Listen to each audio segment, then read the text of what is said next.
Hello guys and welcome to another MK Mobile video. Guys, this is the third episode of our podcast and today we have a very special guest. He's actually a YouTuber and he's holding one of the best feats in MK Mobile history because he defeated the infamous Battle 194 from the Linkway Tower using only silver characters. I am talking about Manwithnogame45. Hey man, what's going on?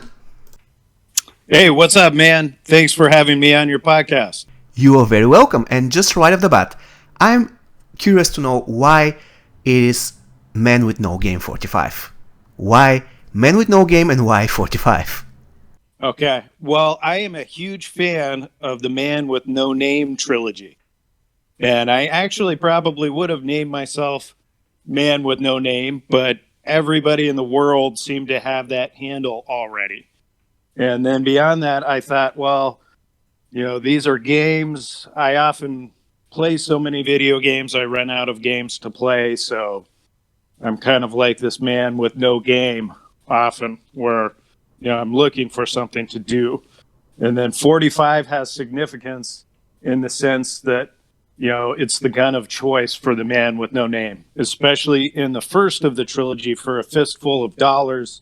There's this showdown at the end where the main character, the villain, basically he's got a rifle and he shoots everybody who can potentially even get close to him.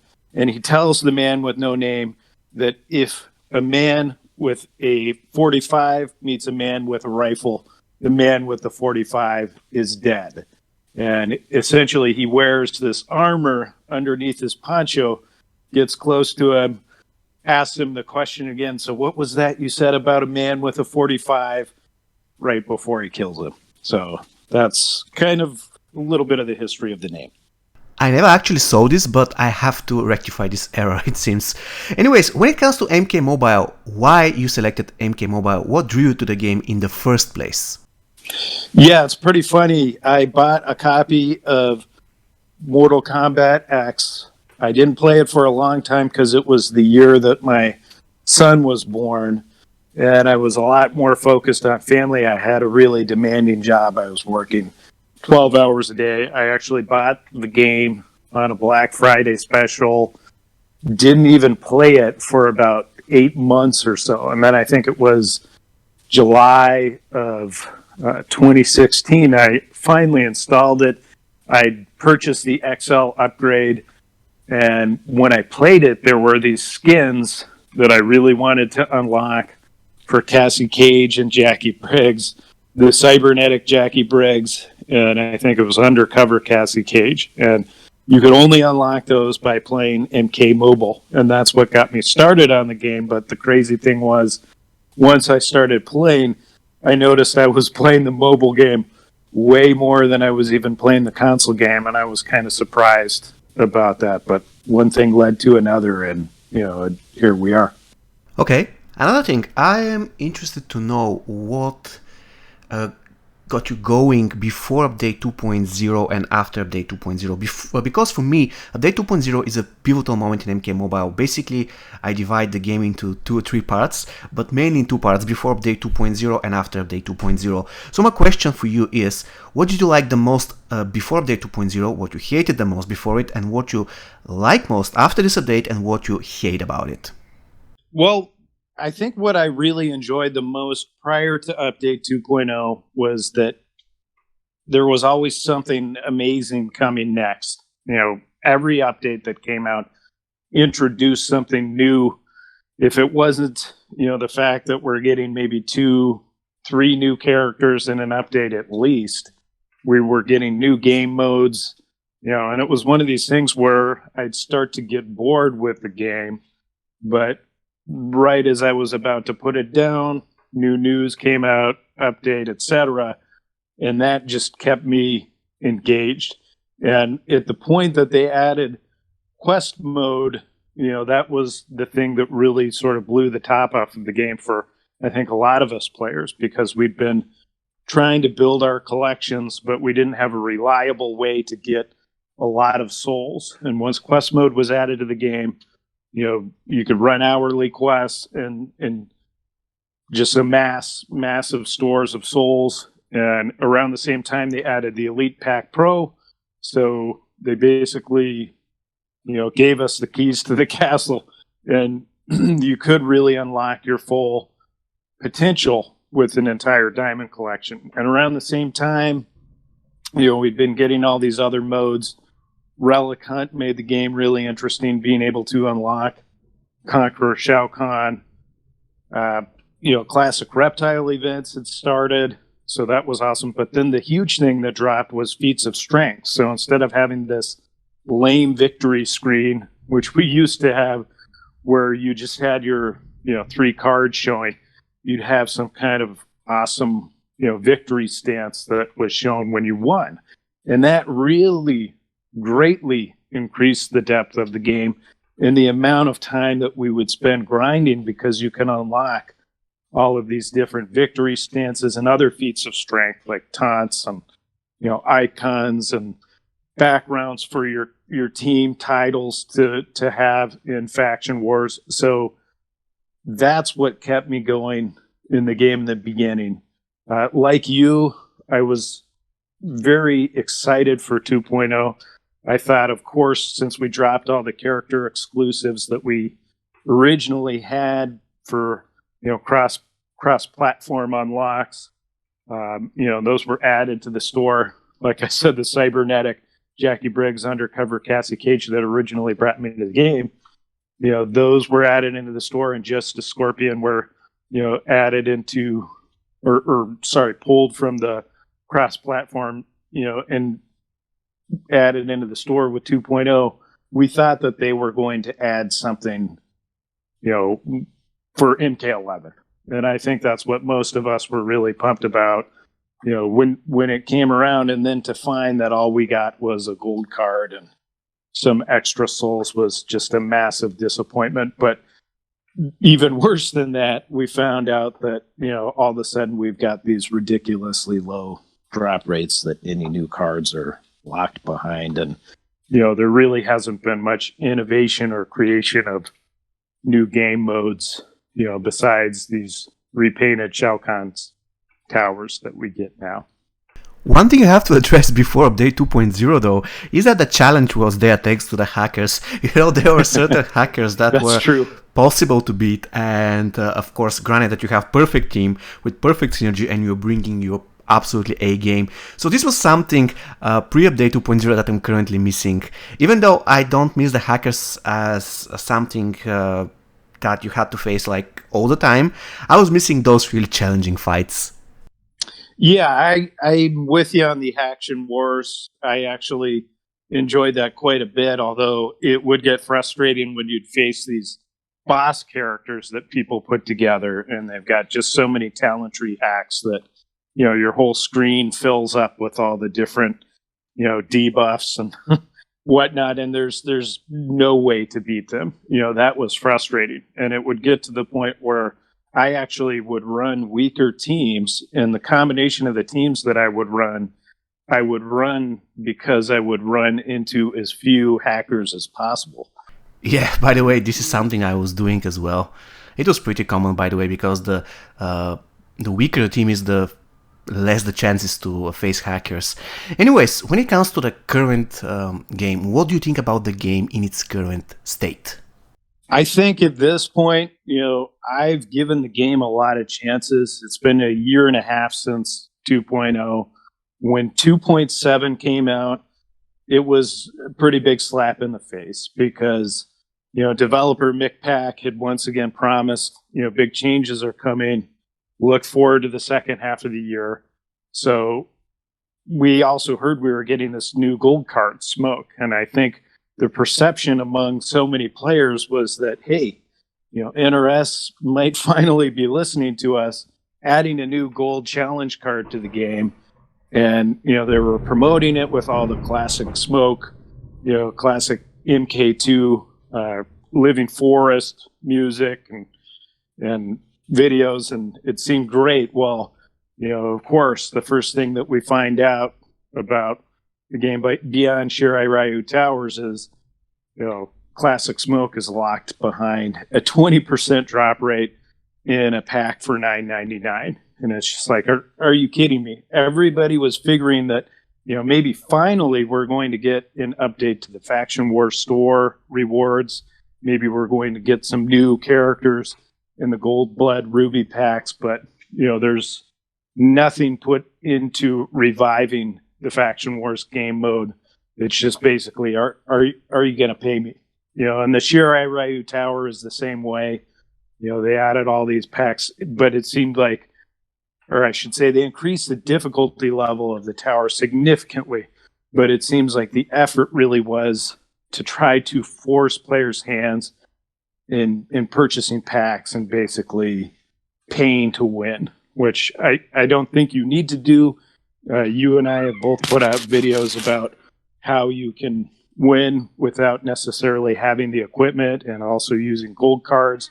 But at the same time, that is the point. They're trying to, push people who have the money, push players who have the money to purchase the packs. And it's a cash grab. And the last straw for me, frankly, was this, Guardian Terminator pack that now we're paying $20 for a 10% chance. And, it's unbelievable. I call it the crack pipe gamblers pack. On the posts that I've made on Twitter, just because I think they're starting to get out of their minds in terms of what they think people will pay for their product, which is basically a reskin, a recycled character that we got last year. And the same thing with Smoke. I mean, there's nothing new, there's nothing innovative. The move set is basically from classic Scorpion in the game for the most part, Hellspawn Scorpion. The skin is classic Scorpion. So, why in the world would we pay an implied price of, what ends up being about $50 per copy? Or, in the case of Terminator, they're wanting $200 per copy. I mean, it's insane. The thing that bugs me the most about this is the fact that the developers don't listen to the players, because the thing is, if they want to make money, that's fine, but they would make much more money if they were listen to the players. For example, nobody asked for the Terminator, and I don't know how many people are going to spend a lot of money for a card that they don't want. However, at the same place, if they have given us a Noob Saibot, even though me personally, I don't care about Noob Saibot, but a lot of players do, so if they'd given us Noob Saibot instead of this Terminator, I believe they would have made much more money. And nobody actually will say something wrong if we give us a Terminator on top of a character that the people want to see. What do you think about it? I think we really got to be wary, and I'm, probably going to be leaving the game and not making, content anymore to support MK Mobile, because, here's what I see about it, man. I see that, this is after a year and a half already that they're continuing to go in this direction. And, they haven't stopped. They haven't listened. It's like they've listened and they've doubled down on what they wanted to do before. And, it's almost like a troll of us, at this point, that they're continuing to do these things and they're doing them in the way that they're doing them. And I would say to Noob Saibot that I think at some point, he will be added to the game. I really think they won't miss that opportunity. But if they're going to charge $19.99 for Guardian Terminator, who nobody asked for, and give him a 10% drop rate, what do you think they're going to do with Noob? And a friend of mine, Game Time Gaming, another amazing YouTuber, on his channel, he's got this slot machine that's got Noob Saibot, 0% drop rate for 800 souls. I think it's going to be Noob Saibot, like a 3% drop rate for $50 or something. I don't know. They're going to try to do something that is just so preposterous. It's going to disgust us all yet again, just like it did with Guardian Terminator. But because there are people who are going to buy those packs and pay for those packs, they'll just keep on doing it. And that's where, I've really kind of gotten fed up with this game, just because I think in the past I've been able to say, hey, there's a future, there's something better that's coming along.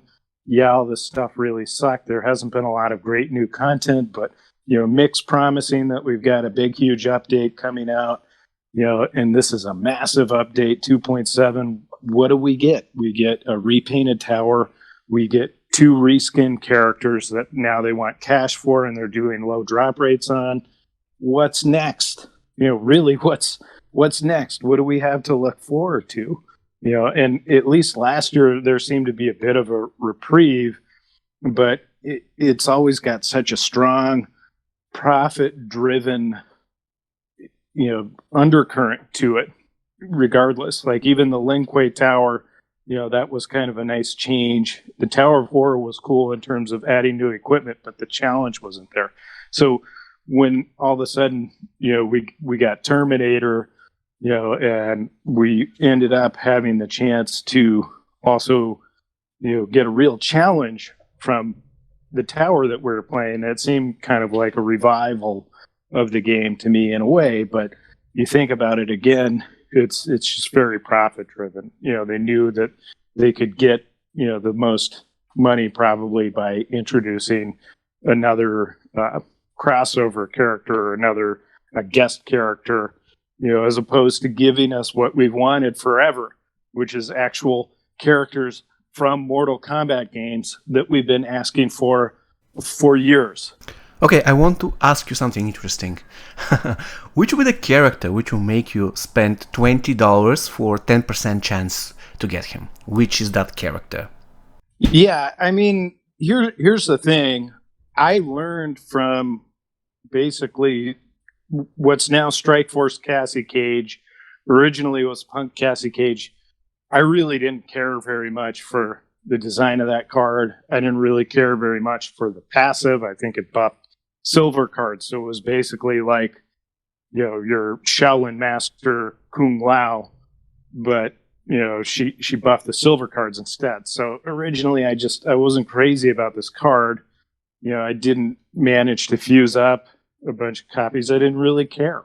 And then at the end of the day, she had the diamond conversion and she had an amazing passive after that, and really buffs the Strikeforce team. So I guess at the end of the day, it's of course it would be Noob, or it would be Shang Tsung, I think especially, but again it's going to depend so much on the passive and what that card adds to the game, the type of player that I am now at this point, what I've had to evolve in, especially with these towers being the challenge that they are. I'm looking for something that totally, changes the meta of the game. When it comes to game changers, though, to me the biggest game changer in terms of gold characters was Cold War Sonya. Not Cold War Sonya, but Combat Cup Sonya. She is absolutely unstoppable, and she can be useful everywhere, absolutely everywhere. Really, really great card. But anyways, who is your favorite character in MK Mobile?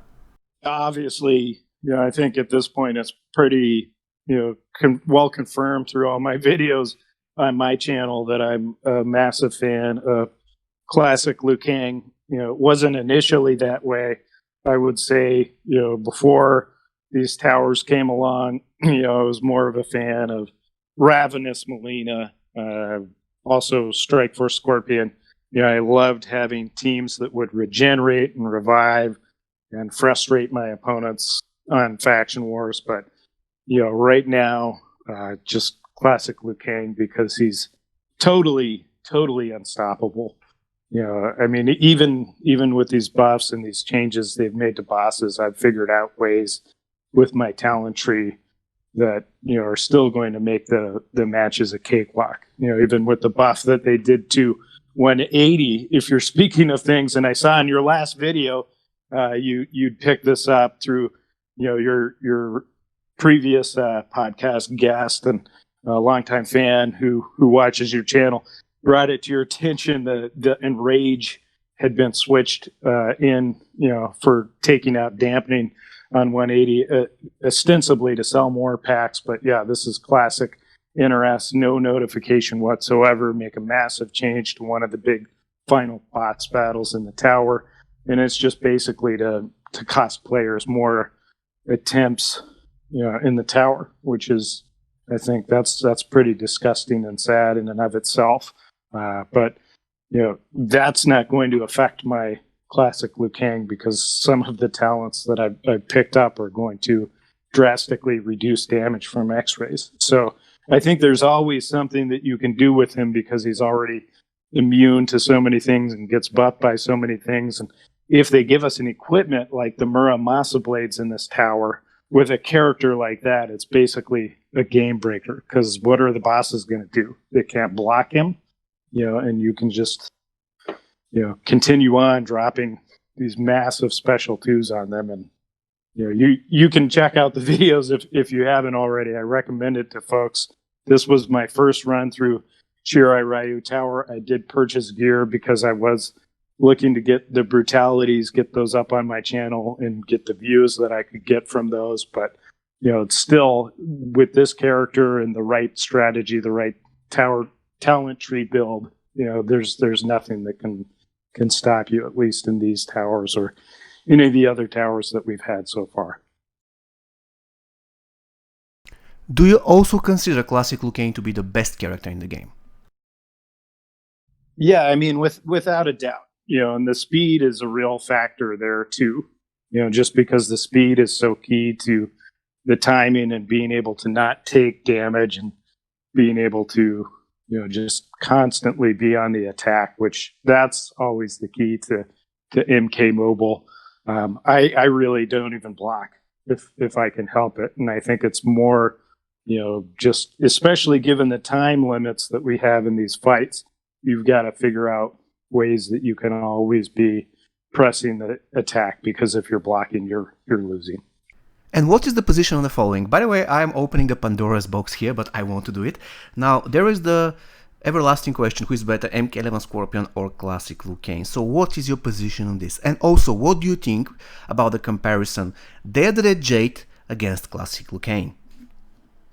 Yeah, those are great questions. I would think if you've got a more limited roster, like you were saying in your last video, you can run Day of the Dead Jade at practically zero fusion, reflect the damage from these massive special attacks that the bosses are doing in 180, preferably an X-ray or something like that.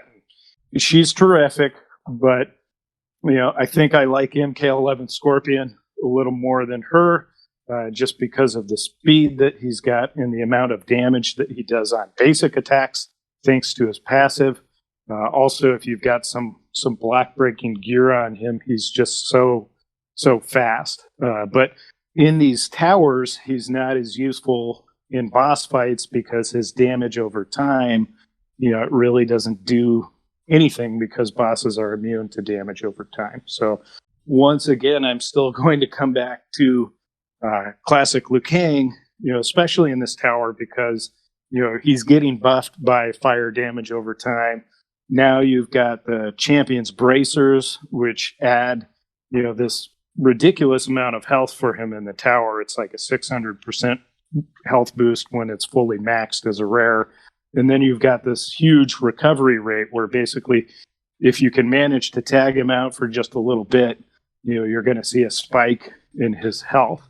And then even beyond that, when opponents are on fire, he's going to be doing additional damage to them. So you can stack that with other perks within the tower talent tree to do this additional damage in regular battles. So and that comes from the nunchaku as well that he has that set opponents on fire now. So I think just because, or by virtue of the fact that you got some great equipment specifically for Liu Kang in this tower, and how easy it is to pull off his brutality versus Scorpion's brutality or even Jade's brutality. I find I'm pulling off Liu Kang's brutality, without even really trying for it consistently in matches. So, and that's definitely a big thing when you're going up against the bosses, to be able to take them out when they still have that much health left by finishing with a brutality. So still going to be classic Liu Kang, and I think one of the major deciding factors is damage over time has never been, and probably never will be, something that is allowed in the boss fights. Okay, I totally agree here, by the way. But it is time to ask you about the MK11 lore. Which is your favorite character in the MK11 lore? Yeah, in terms of MK lore, I think that's pretty easy. I think so many of us longtime fans are we love Shang Tsung.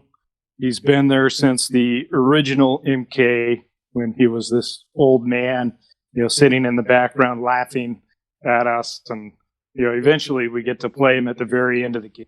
And I think it was so awesome when he came into MK2.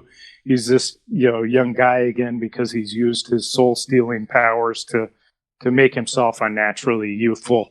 And, he was just such a badass in MK2. And I think longtime fans, are really typically going to be fans of Shang Tsung just because, he's one of those characters that once you master him, you're kind of the master of MK because he's somebody who can change into any other character and embody all of their different styles. So he's certainly been my favorite for many years. I can't wait for the day when he finally comes to Mortal Kombat Mobile, if he finally ever does. So, and then beyond that, I would say in terms of characters that I'm not a huge fan of, that's kind of tough. I guess I would say, I like a lot of these funny, cheesy characters that they've got, actually. I guess you could pick on the combat kids a little bit, but I think in general, one of the bigger disappointments for how built up he's been in terms of lore, but then, how he turns out in terms of gameplay typically is Kotal Khan. He's sort of like the vanilla version of Shao Kahn in my sense. I mean, he never quite lived up to the billing, in my opinion. And I'm sure there are people who will disagree with that, but I mean, out of most of the MK characters, I think just because of the amount of screen time he's been given and his major role that he's played in the lore, he's just never been that amazing of a character to play. And he's kind of lumbering and slow like Shao Kahn, but not quite the same level of a badass that Shao Kahn is. Yeah, by the way, this is the main reason why I dislike Kintaro, because the only reason he exists is because of Goro. At some point in the lore, Goro dies, and the developers cannot really bring him back immediately, and they know that actually the fans love him. So what do? They create Kintaro, and there we go, we have Kintaro, which I really, really dislike. But anyways, I want to ask you about LKT 194. You did it with silver characters. Tell us about it, how you came up with the idea. Yeah, I think it was just one of these things where, I had very good gear after making a number of runs on the tower. I was trying to figure out, what's the most ridiculous way that I could beat this match using the talents that I have. And, obviously, the match featured the enraged condition, which was one of the biggest problems. You had all of the bosses, the characters building up power so quickly. And then beyond that, the other biggest factor was, you had to worry about getting X-rayed by Cabal whenever you take out either MK11 Jade or MK11 Scorpion. And I guess what I was thinking is, I've always been a huge fan of Silver Kenshi. Before I had my gold collection built up, that card won me so many battles in faction wars. It won me battles in battle mode back in the day when I played it. And I just figured, I'd been doing a lot of Scorpion loop with Spec Ops Scorpion, Strike Force Johnny kind of there to spam Special One. And I was running a Special One spamming team. And it just occurred to me, I've got 2 Special One spammers that I can add to Kenshi, who's already a Special One spammer, and massively increases attack damage and his health. And, putting all that together, I thought I had a pretty good shot at beating the toughest match in the tower. And it just seemed to me that would be something so ridiculous it might really catch a lot of folks' interest and attention. And I initially tried it run before the run that I completed it, and did it about 7 times and was not able to beat it. So for those of you who think it's a cakewalk to beat 194, if you have good Lin Kuei Tower equipment, you're welcome to try. I'd love to see your videos and see if you can pull it off. But when I had practiced it a few times, I basically figured out what I needed to do.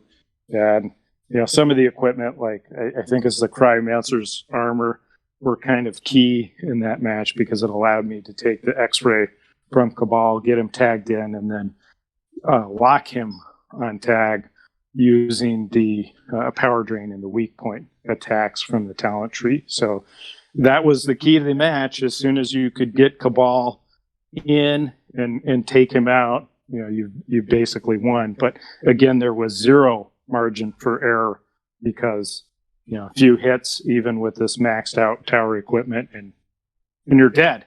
And I've been looking for things to do like that in the tower since, and I haven't found anything that's quite so prodigious as using silver cards. I did try, was it 186? I think the last tower to try to beat that was silver, and I was actually going to use Jackie Briggs because she would trigger stun often enough that I thought I could just keep rolling with that. But there was a little too much distance that she'd put between her combo enders and the characters to be able to pull that one off. So I'm still on the lookout for those kind of things in the towers if I can find them. And then beyond that, it's speed runs on the bosses. Like you're aware, I did manage to beat 200 of Black Dragon Tower. I think it was 1 minute and 8 seconds. And that was without, maxed out epic equipment. That was really low level fusion epics. Okay, so we're approaching the end of the podcast. So I have one more question for you. And actually this question is, do you have any questions for me? Yeah, absolutely. I actually had wanted to feature you on my podcast because, I really love what you do, man. What I think is the greatest thing about you, you're 100% legit player. And beyond that, you do matches the hard way. You play them with gold cards, and I guess what I want to understand a little better is, what was your greatest motivation to play the game? What brought you to the game in the first place? That's a very interesting question because, to be honest, at this point I cannot remember which was the exact reason why I started playing the game. All I remember is that at some point I had the game installed on my mobile device and I started playing it. At some point I discovered Starving Sky channel. By the way, at this year when I started playing, I believe it was 2017, 2016, I don't really remember even that. But he was more or less the only YouTuber that was doing videos. I was learning a lot from him, and suddenly I actually started loving the game. I really like the thing with the, the slow motion when the enemy is trying to punch you and you're doing a special attack. That really got me going. I absolutely love this part of the game. And at some point, I don't know, I decided that I wanted to create my own channel. The main reason behind it was update 2.0. It was actually the turning point of the game, and I saw, because I was part of so many Facebook groups, Reddit, so on, I saw so many people asking those questions: is this character good? Because more or less before update 2.0, even though this is not always the case, but before update 2.0 you could tell, of course relatively, whether a character is good or bad by looking at his price tag.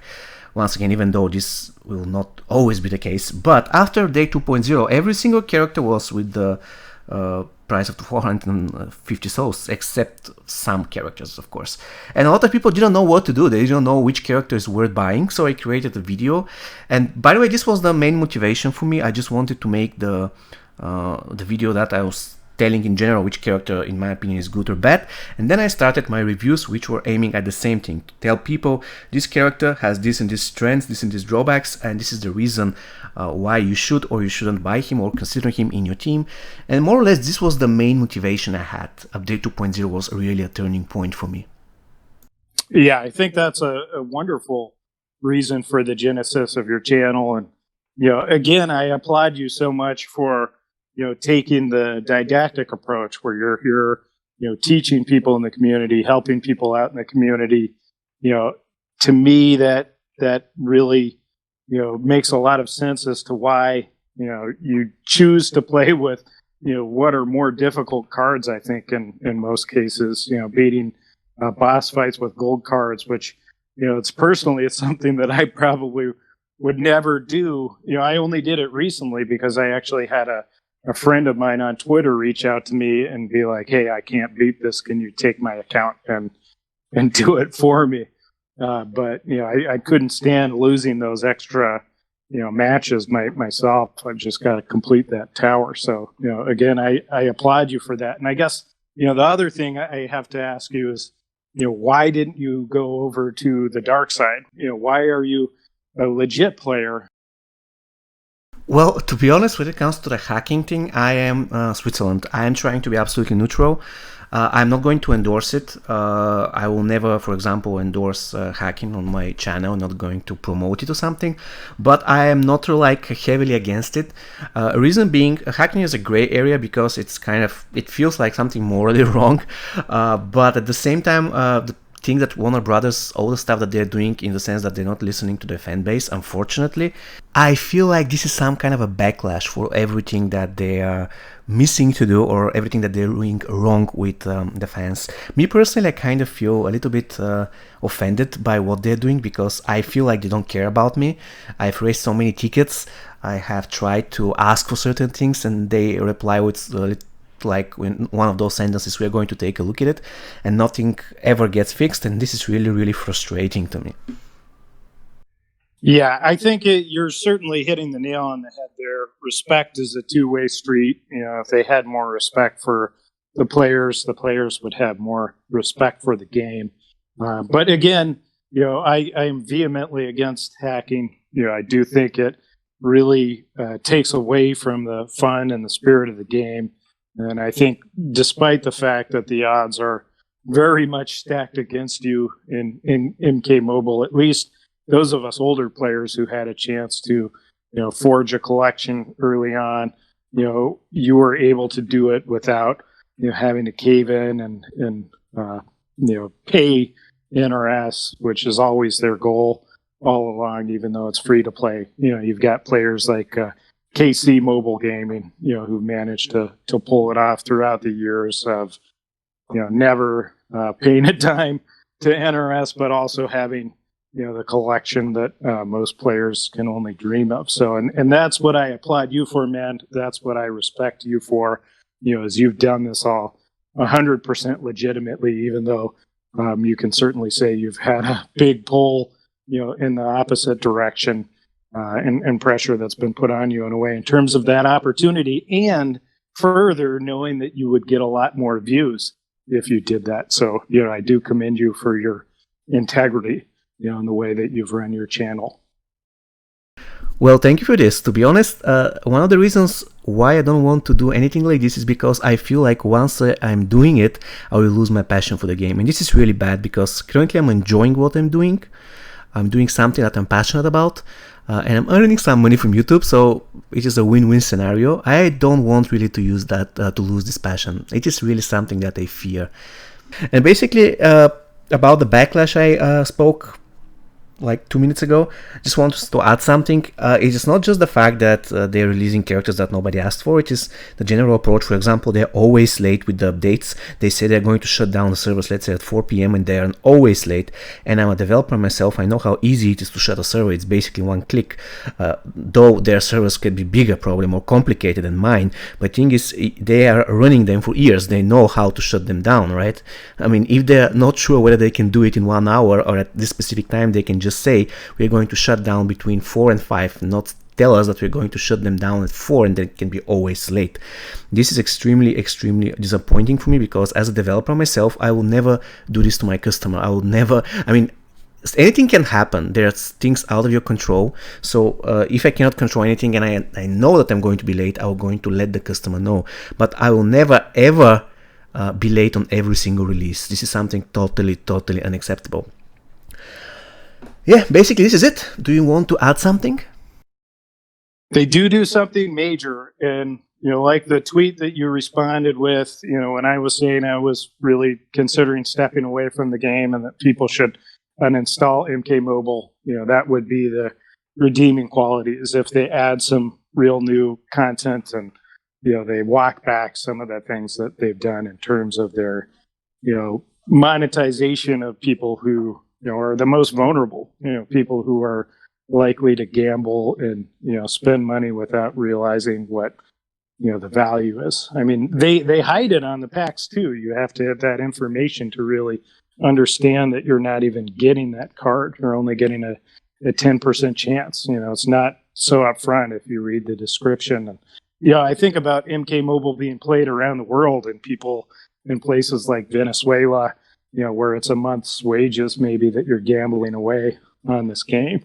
So those are the things that frustrate me. But again, hopefully somebody from NRS or WB is listening, because like you said in your tweet, this game is just loaded with potential. It's an amazing game. It's such an addictive game. It's a game that we've loved for 5 years because it's such a wonderful game. So why ruin it? I don't know. Well, that's a very optimistic way to end this conversation. Once again, thank you very much for being my guest, and I hope that sooner or later we are going to talk again, right? I sure hope so. And if it is, I'd love to feature you on my channel, man. And I would love to be your guest. Excellent. All right. Take care.